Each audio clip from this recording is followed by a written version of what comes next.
Bonjour, bonsoir à tous, bienvenue dans cette nouvelle capsule. Je vous propose aujourd'hui une petite guidance, énergie, météo, énergie générale de la semaine pour les duos de flammes jumelles. Alors cette semaine, la guidance va s'articuler autour de problématiques qui sont liées à la vie courante de la polarité consciente et inconsciente. Et à ce qui touche au lien à son autre dans sa vie, dans sa sphère, dans sa sphère, dans sa bulle, à lui, à elle. Voilà, c'est ce que j'ai reçu aujourd'hui. Alors, je travaille avec l'oracle de la triade. Voilà. Et de la Hetzian Tarot. J'étais partie pour voilà, appeler d'autres jeux à intervenir, et l'instruction que j'ai eue, c'est non, on part sur ces deux-là et on verra. Il y aura probablement des jeux qui vont s'inviter en cours de route. Voilà, je ne sais pas si c'est une guidance qui va s'adresser particulièrement à des polarités à dominante yin ou yang, donc je préciserai ça dans le titre de la vidéo. Vous retrouverez aussi en barre d'infos les timings et un lien vers ma page web si vous souhaitez me contacter pour me poser des questions. Voilà, sinon vous pouvez aussi laisser des commentaires, hein, ça fait toujours plaisir d'avoir des réactions en direct. Un petit pouce bleu, vous abonner, blabli blabla. Voilà, bon c'est parti. On va voir ce que ça me dit tout ça. Alors on va commencer par les polarités conscientes du lien. Et par ce qui touche à sa sphère, à leur sphère individuelle, personnelle, matérielle, leur vie, indépendamment du lien à leur autre. Ce qui ne les concerne que elles. Alors, c'est une belle période de prise de conscience, d'ouverture au discernement, de traversée des miroirs des illusions. Oui, vraiment, il y a une notion de prise de conscience sur certains dossiers, certaines illusions dans lesquelles la polarité consciente se maintenait et qui l'empêchait d'accéder à la fois à sa lumière et à son abondance. Et là, j'ai vraiment une énergie de prise de pouvoir du moi supérieur dans le fonctionnement, dans le mode de vie de la polarité consciente du lien à la base. Qu'elle soit yin ou yang, là pour le coup, j'ai pas de distinguo entre les deux. Et on a la carte de la bénédiction qui sort retournée, hein, qui nous parle de prudence, à ne pas confondre l'élan de l'âme et une distorsion égotique qui nous ramènerait dans ce qu'on appelle l'ego spirituel. Il y a une certaine prudence une certaine comment dire. Alors là, avec la notion de discernement, justement, on sera probablement amené sur des terrains, voilà, d'exercice où on va mettre notre discernement à l'épreuve pour nous aider à voir à quel moment on a tendance à partir dans l'ego spirituel et on quitte le champ vraiment du moi divin, du moi supérieur, dans les décisions qu'on prend, dans les postures qu'on prend vis-à-vis des situations qu'on traverse et dans nos relations, hein, de manière plus générale. Ok. Est-ce que je prends... Oui, je vais prendre autre chose, c'est sûr, mais quoi? Ok. Les accords Toltec sortent pour nous cette semaine. Alors.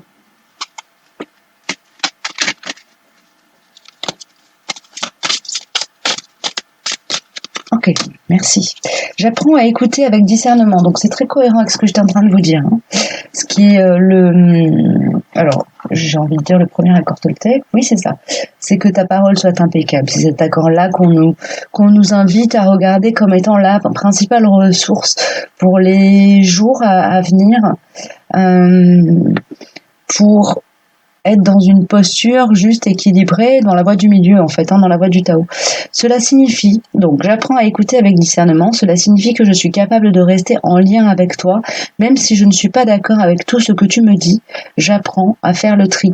Donc là, on a vraiment la ressource et aussi de la carte de la Lune, la ressource, l'indication qui nous dit que vraiment, là, on va être sur une période dans nos vies respectives, vraiment dans nos incarnations, dans ce qui est dans la matière, dans le quotidien, dans ce qu'on va nous amener à traiter comme dossier de manière très tangible dans la 3D.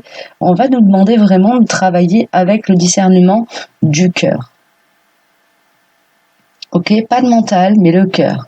Utiliser le cœur comme filtre principal et essayer de rester toujours dans quelque chose. Alors donc c'est une guidance là qui va peut-être plus parler à des personnes qui sont déjà relativement avancées sur leur parcours de développement et de retour à eux, à elles, et qui sont déjà dans un équilibre, pour certains précaires, pour d'autres bien stables. On est amené à retraiter là-dessus, à retravailler là-dessus, à renforcer nos acquis, et pour certains juste à commencer à rentrer dans cette démarche d'être dans la parole impeccable, dans le discernement, dans le lien à son cœur, dans le respect de soi aussi, ça peut être ça.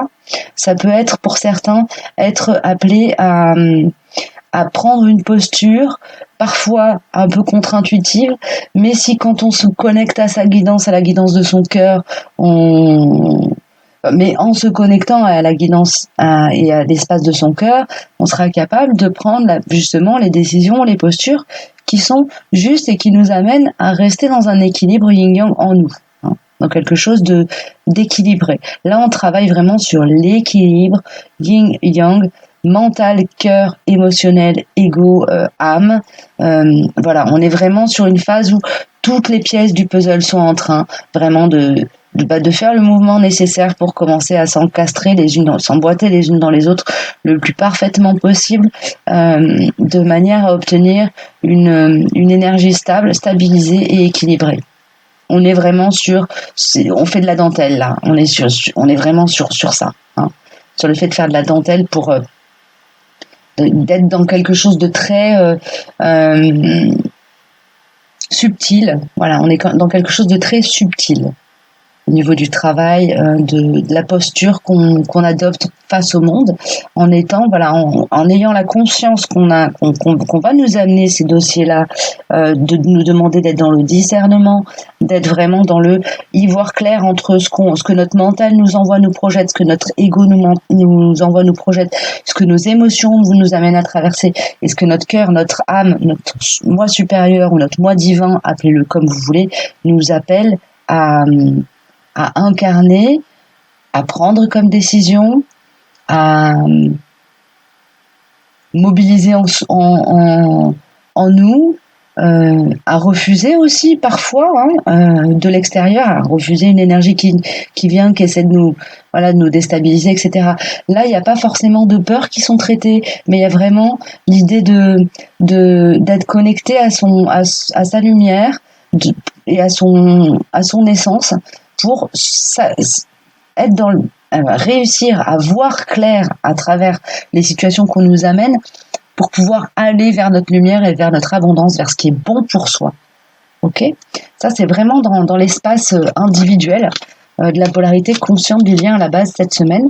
Donc apparemment, j'ai pas de séparation yin-yang là cette semaine. On est vraiment sur un gros dossier commun qui serait à peu près le même. Alors évidemment, il prendra des formes différentes, on travaillera des choses de manière différente en fonction qu'on soit à dominante yin ou à dominante yang, mais de toute façon, là, on est sur un équilibrage énergétique. Donc qu'on soit à la base à dominante yin ou à la base à dominante yang, on nous demande de toute façon de travailler l'équilibre entre ces deux énergies en soi. Je pense que c'est pour ça aussi que là, sur le coup, pour ce tirage-là, j'ai pas de dossiers différents et d'informations différentes qui me sont envoyées.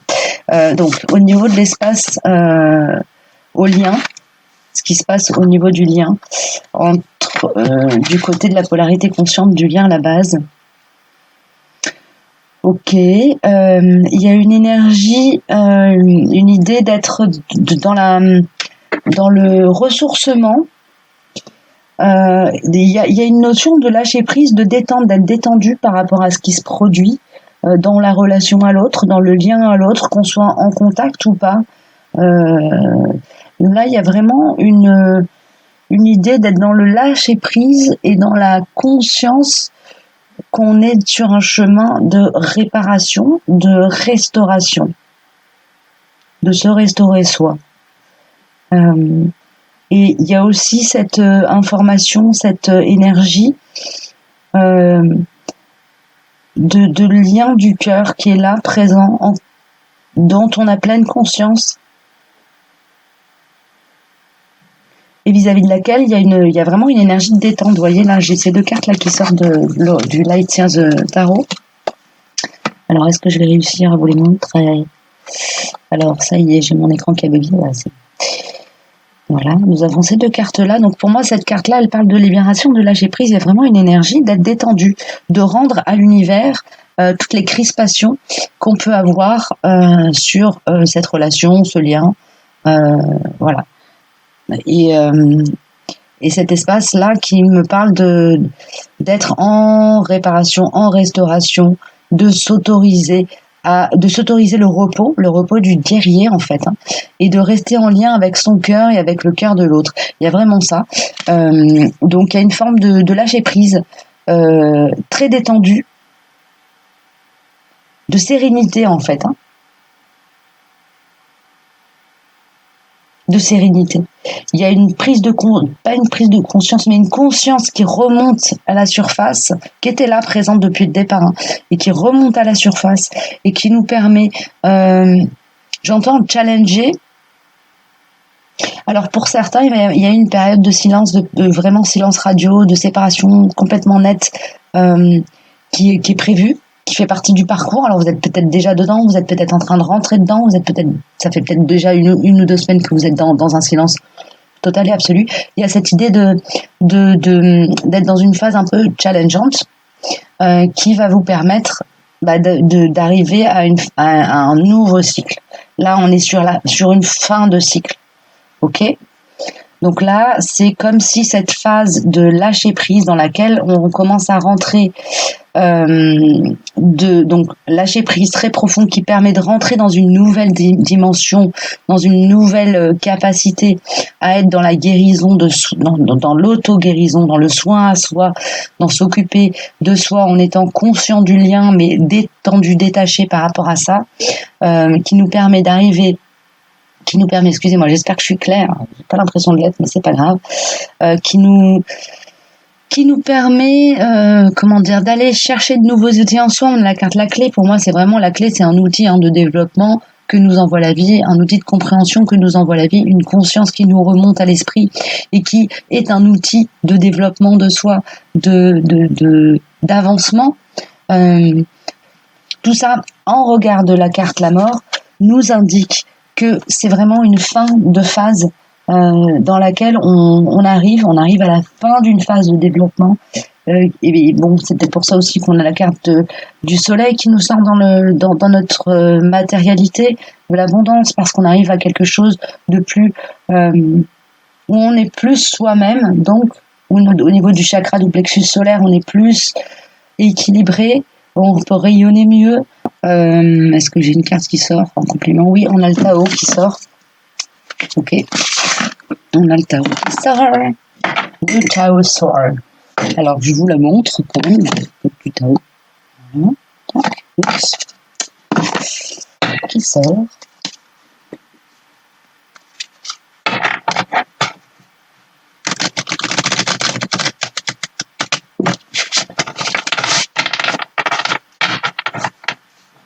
Okay, on a une fin de cycle qui arrive. On a fini, comme si on avait passé une série de barres, hein, on s'imagine surfeur, on a passé une série de barres, on arrive sur la zone d'eau calme, où on a le temps de voir les vagues arriver pour les attraper et monter dessus, quoi. Et prendre le plaisir. Et on a la carte de l'enthousiasme qui sort du Tao, donc je vais vous lire le cartouche. Source d'inspiration pour les autres, expression, confiance en soi, intégralité, succès, partage et réponse positive. Donc là, on va vraiment rentrer dans une phase lumineuse, On a eu un peu des moments de grincement, des difficultés, des questions, voilà, des retours de dossiers qui nous ont été présentés ces dernières semaines.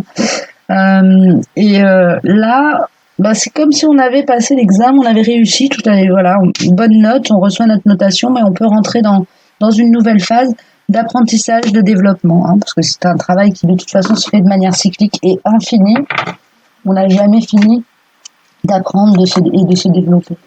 Mais là, on rentre vraiment sur quelque chose où, au niveau énergétique, il y a un équilibre qui est trouvé, une stabilisation des énergies. Il y a vraiment ça. C'est vraiment le message principal, c'est la stabilisation des énergies, en tout cas chez la polarité, consciente du lien à la base.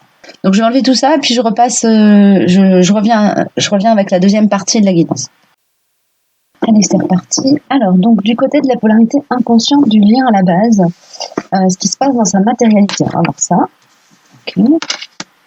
Alors là, j'entends passage à la caisse. Les erreurs du passé remontent, deviennent visibles.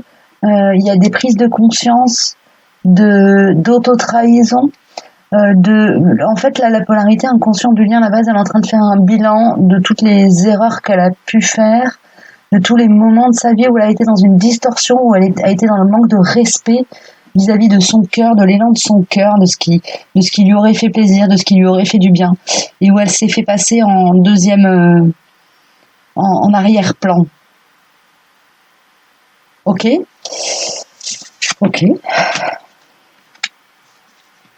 Ouais, c'est vraiment une phase de bilan où toutes les actions d'autolimitation, au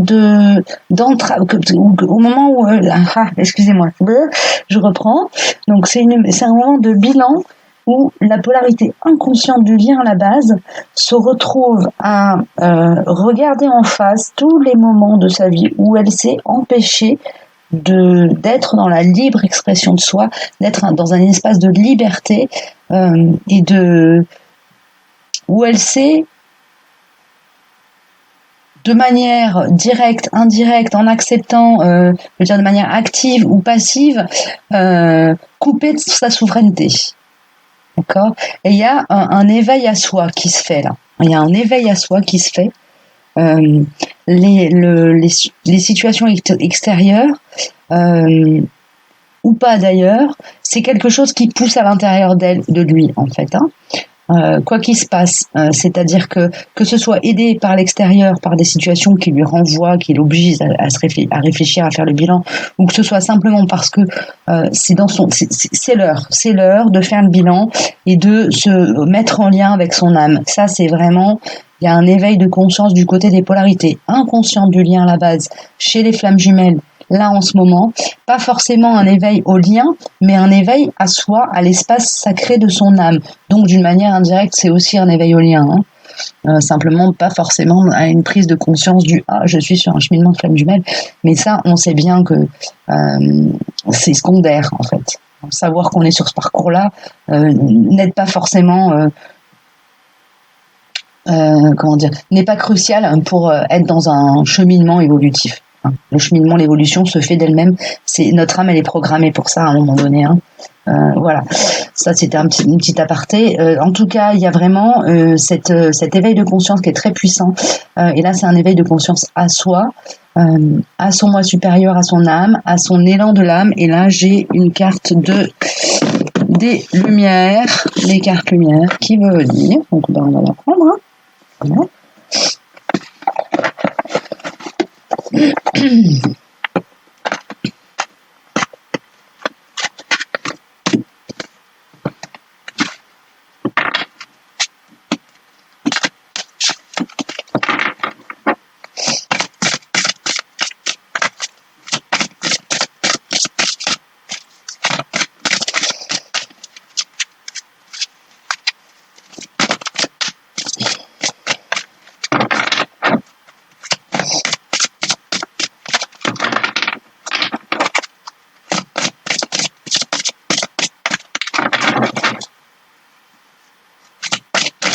Oui, il y a vraiment, ce qu'on m'envoie, c'est vraiment l'énergie de l'âme qui pousse à l'intérieur d'elle pour s'élever. C'est très visible, c'est très lisible sur cette carte, la manière dont le jugement et est illustré, nous dit bien, voilà, à l'intérieur de la polarité inconsciente, il y a l'âme qui pousse pour créer le lien avec le moi divin, le moi supérieur. Hein. C'est vraiment très puissant, quoi. Voilà. Très, très puissant. Là. Ça me... Ok, il y a une épuration des énergies de honte et de colère. Hein. De colère vis-à-vis de lui-même, d'elle-même, ou vis-à-vis du monde, tout ce qui... En fait, c'est assez cohérent avec cette carte-ci, ça. Voilà, là, la colère, c'est vraiment le « Ah, comment est-ce que j'ai pu rester aussi éloignée de moi-même pendant autant de temps, me couper de mes envies, de mes désirs, à ce point-là? Comment est-ce que j'ai pu rentrer dans une méconnaissance de mon essence, de mes envies profondes? Comment est-ce que j'ai pu...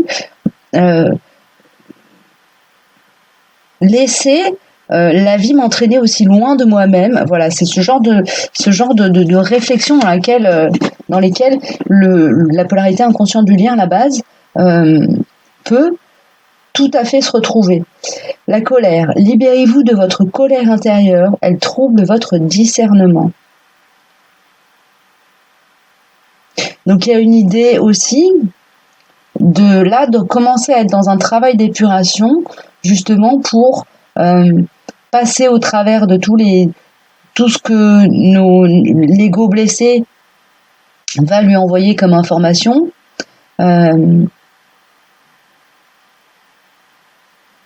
nettoyer tout ça pour arriver à un espace de paix et de calme et d'équilibre. Hein. Voilà. Autant la polarité consciente du lien, à la base, elle est dans une fin de cycle, justement, où il y a eu de l'épuration, etc. Et l'équilibre commence à être acquis et surtout à se stabiliser. En fait, l'équilibre est acquis, il commence à se stabiliser, à s'ancrer vraiment. Autant là, la polarité inconsciente du lien, à la base, elle est vraiment dans un travail d'épuration. Là. C'est chaud quand même un peu. Hein. Les énergies, elles sont secouantes pour eux là. Alors ensuite, du côté de la carte de la honte, on nous dit élevez la vision que vous avez de vous et le regard des autres changera. Donc c'est pareil. Moi, elle me résonne encore avec cette carte-ci qui est une carte pour moi de manifestation. Vous voyez, quand elle est à l'endroit, c'est vraiment je manifeste mon ouverture du cœur. Je manifeste je manifeste en fait, je laisse l'harmonie qui est à l'intérieur de moi rayonner à l'extérieur de moi. C'est vraiment ça. Là, il y a un travail au niveau à la fois du plexus solaire et du chakra du cœur qui se fait.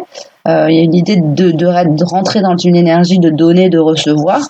Et là, cette carte-là, elle est à l'envers. Ça veut dire que cette énergie, elle est bloquée, elle n'est pas active. Donc, il y a un travail qui se fait, voilà, d'épuration des énergies de colère et de honte pour pouvoir passer de cette carte comme ça à ça, tout simplement. Hein. Et ça se manifeste par la carte du jugement, ici, qui nous dit il y a vraiment nécessité, il y a un lien au divin qui permet d'activer ce travail, tout simplement. Qu'est-ce que ça me dit, tout ça? Voilà. Il y a un travail d'épuration des énergies de honte et de colère, un travail de traverser ses propres voiles d'illusion qui sont à l'intérieur de soi pour rentrer dans un équilibre beaucoup plus, j'ai envie de dire sain, même s'il n'y a pas de jugement de valeur à poser là-dessus, mais en tout cas beaucoup plus aligné. Voilà. Rentrer dans un alignement. Et là, il y a une idée de travail qui se fait, bon gré, mal gré. Hein. Ça correspond vraiment à un appel. Un appel de l'âme. C'est comme si, alors là j'ai une image, c'est drôle, c'est comme si nos âmes étaient des troupeaux et que le berger venait de siffler l'heure de rentrer au bercail, quoi. Donc là on est tous et toutes appelés bon gré mal gré justement à traiter des dossiers qui sont voilà, pour lesquels on a signé au départ avant incarnation qu'on allait travailler dessus, quoi. Voilà. Donc là maintenant c'est l'heure, qu'on le veuille ou non, on tape dessus. Là, si on fait un travail en conscience, on peut commencer à le faire. Et puis, on est forcément... c'est peut-être plus facile parce que les situations de vie... si on a conscience que les situations de vie sont le miroir de ce qui se passe à l'intérieur de nous, on est peut-être plus à même de travailler et de traverser ces phases-là et d'acquérir des choses, disons, avec dans un meilleur confort. Mais de toute façon, les prises de conscience et l'évolution se font. Voilà. Bon, excusez-moi, j'ai beaucoup blablaté. Donc, on va passer à la partie qui touche au lien d'âme, au lien à nous, hein, voilà, au lien de la polarité inconsciente à la polarité consciente, d'accord. Donc là, on a la carte qui représente pour moi les jumeaux et le voyage dans son intériorité, dans l'espace du cœur et dans l'espace des émotions, qui sont toutes les deux retournées. Ça veut dire qu'il y a un travail dans l'inconscient qui se fait là. Ça peut être à travers les rêves, ou ça peut être simplement des choses qui se font en sourdine à l'intérieur de la polarité inconsciente. Hein, d'accord. Et on a l'empereur et le pendu. Donc là, il y a... j'ai pas envie de m'attarder particulièrement là-dessus parce que pour moi là, la polarité, en tout cas la canalisation que je fais là aujourd'hui concerne des polarités inconscientes qui sont tellement appelées à travailler sur leur matérialité, sur leur développement personnel, sur ce qui se passe en eux, en elles par rapport au monde, que tout ce qui touche au lien est vraiment dans la sphère de l'inconscient. On a le pendu retourné qui nous parle de changer de point de vue, en fait, ce changement de point de vue sur le lien à l'autre, à son autre, à son jumeau, à sa jumelle, est induit par le travail qui se fait dans la matière et qui se fait séparément du lien, hein, séparément de l'autre. Alors, ça peut évidemment se faire en binôme, hein, pour ceux qui sont en contact, mais c'est pas le sujet, j'ai envie de dire. Le sujet, c'est vraiment ce qui est traité, quelle que soit la manière dont ça l'est, et ça induit une évolution à l'intérieur du lien, mais qui se fait complètement dans l'inconscient. Quel accord Toltec vient en appui pour m'aider un petit peu à délivrer un message et éclaircir les propos. Merci. Je découvre que moins je juge les autres, moins j'ai peur d'être jugée en retour. Donc là, on est sur vraiment le travail, la guérison de la blessure de rejet ou d'abandon, en fonction de quelle est la blessure qui domine, qui prédomine, tant sur le duo que sur la polarité inconsciente de votre duo. Voilà, sachant que pour moi, la blessure de rejet et d'abandon ne sont pas forcément... il n'y a pas le runner qui est sur une blessure et le chaser sur une autre. Ça dépend de la fiche de route, hein, et de l'incarnation actuelle.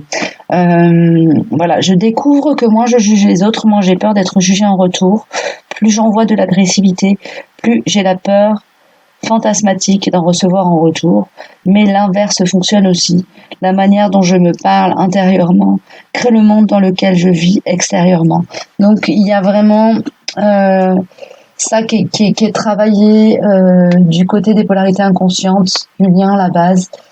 Pour la semaine qui vient, voir pour la fin du mois, je verrai si je suis appelée à faire une nouvelle guidance pour la fin du mois. Mais j'avoue que là,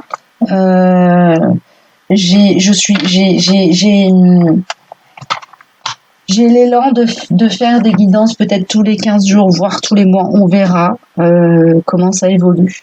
Mais j'ai l'impression que les énergies ralentissent. Là, ça bouge moins. Et ça a beaucoup bougé la semaine dernière. Mais c'était ok parce qu'il y avait plein de dossiers à traiter. C'était comme si chacun de nous était une bulle dans une coupe de champagne. Donc chacun avait des petits dossiers à traiter. On a tous traité nos petits dossiers karmiques. C'était cool. Là, il y a la grande ligne que je vous ai dite, entre guillemets. Alors après, c'est si ça vous résonne. Et puis vous verrez bien aussi si ça se matérialise dans vos cheminements. Mais bon, voilà, tout ça pour dire que peut-être que j'aurai un rythme de sortie d'édition de vidéo pour les flammes jumelles qui sera un petit peu plus dilué dans les semaines et mois qui viennent. Au niveau du lien, ce qui sort, là c'est vraiment, ça touche au duo. On a la carte élévation et temps qui sont toutes les deux retournées. Donc c'est comme si on était un peu en suspens dans une phase où comme si on était dans un œuf, chacun en train de maturer des évolutions. Et en train de préparer, l'éclosion à venir. Ok, je vais vous sortir alors des royaumes cachés, une carte, et apparemment il y a les chemins de l'éveil peut-être qui veulent sortir aussi, on verra si ça a perdu. Alors, donc il y a vraiment, on est sur une phase de maturation, d'évolution intérieure, extérieure, de lien à soi et au monde, plus que de lien à soi et à l'autre. De toute façon, le lien à l'autre, il est là.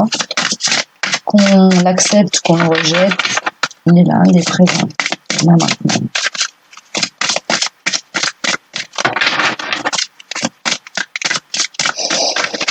Message pour les duos. Je me viens, s'il vous plaît. Merci. Alors, on a la prêtresse de l'autel qui sort. Préparation, prière, rituel sacré. Donc là, on est vraiment appelé à être dans le lien au soi magique et au retour à sa souveraineté. C'est le dossier à traiter en ce moment, qui est sur le duo. Les sœurs des saisons. Cycle de croissance, loi naturelle, ordre divin.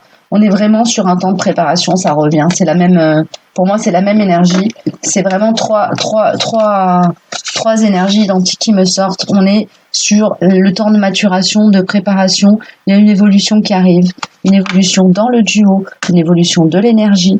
Alors peut-être que préparez-vous à ce que ça déménage un peu plus par la suite, qui est pour certaines des talents de la médiumnité qui s'éveillent très fort, ou des chemins de vie qui commencent à des missions de vie qui commencent à vraiment se matérialiser pour les uns les autres, des retrouvailles pour certains. Là, il y a vraiment un gros changement qui arrive. Mais pour le moment, on est sur un temps de préparation encore pour les duos qui sont concernés par les énergies, hein, évidemment, que je sors. Si ça ne vous résonne pas, vous le laissez à part.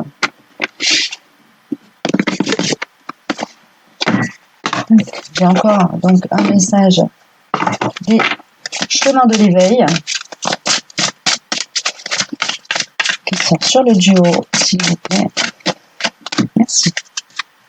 Carpe diem. Donc on nous demande vraiment d'être dans l'instant présent, d'être dans la jouissance de notre incarnation, de notre corps, de notre de l'être spirituel que nous sommes, d'être dans le plaisir et dans la jouissance de l'instant présent. C'est une forme de reliance au soi divin, c'est une forme aussi d'ancrage très puissant. Être dans l'instant présent, c'est vraiment être extrêmement libre d'incarner notre vérité intérieure de manière permanente en fait. C'est ce qu'on m'envoie. Donc voilà, on nous invite à être dans cette énergie-là, dans cette dynamique-là, c'est pas vraiment, c'est de jouir et de profiter en même temps de la vie et de soi-même. Ok. Ne pas oublier de s'ancrer à l'instant présent aussi. Pour certaines qui ont tendance à partir dans le mental ou à se laisser, entre guillemets, alors il n'y a pas de jugement dans ce que je dis là, mais à se laisser attraper par le quotidien ou se laisser dominer par des préoccupations qui sont d'ordre mental et égo, qui sont du champ du mental et de l'égo. Voilà, on vous dit d'être libre d'apprécier d'apprécier l'air que vous respirez à chaque instant et à chaque souffle. Ok, ce sera la conclusion de cette guidance pour la semaine qui s'ouvre à nous, la semaine 8e, 15e. Je ne sais pas si je vais ressortir une guidance la semaine prochaine. On verra. Peut-être que ce seront des guidances diversifiées aussi. Parce qu'il y a beaucoup de choses qui me sont transmises et j'ai pas forcément l'énergie de faire 12 000 guidances dans la semaine. donc voilà, on verra ce qui m'est envoyé comme prioritaire. Je vous dis à très bientôt, prenez soin de vous et puis n'hésitez pas à me contacter si vous souhaitez le faire. Vous avez toutes les informations utiles en barre d'infos. À très vite, au revoir.